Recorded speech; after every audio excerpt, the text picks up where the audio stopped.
أعوذ بالله من الشيطان الرجيم. بسم الله الرحمن الرحيم. يا أيها المزمل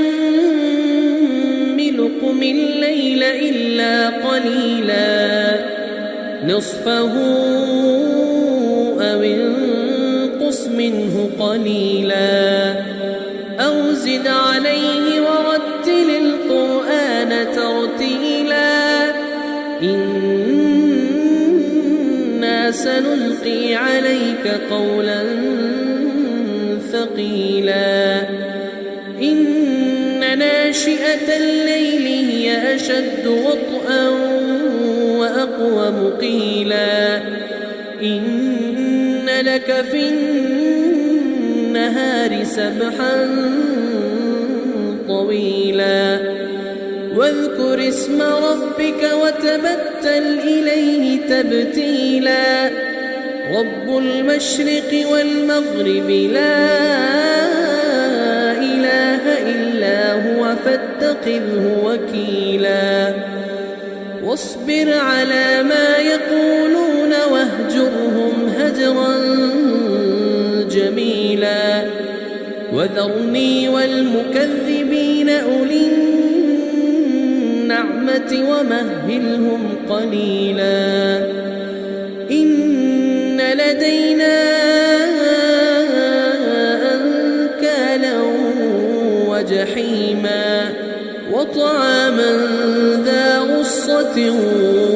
وعذابا أليما يوم ترجف الأرض والجبال وكانت الجبال كثيبا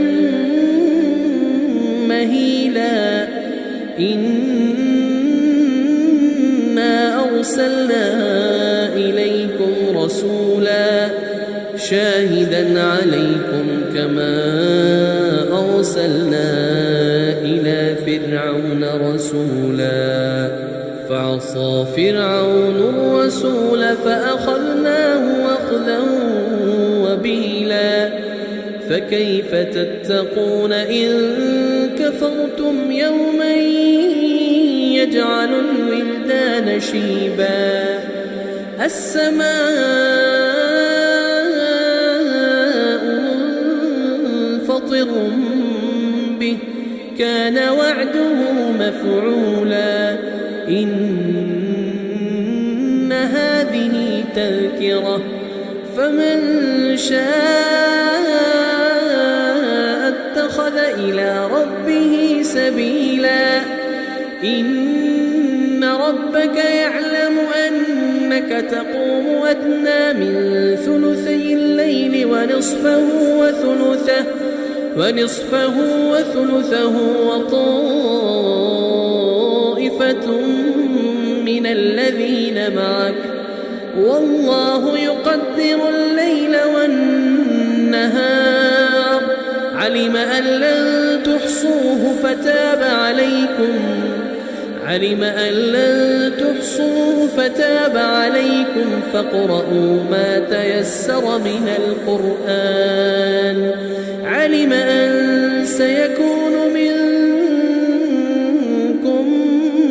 مرضى وآخرون يضربون في الأرض يبتغون من فضل الله وآخرون يقاتلون في سبيل الله فاقرؤوا ما تيسر منه وأقيموا الصلاة وآتوا الزكاة وأقرضوا الله قرضا حسنا وما تقدموا لأنفسكم من خير تجدوه عند الله هو خيرا وأعظم أجرا واستغفروا الله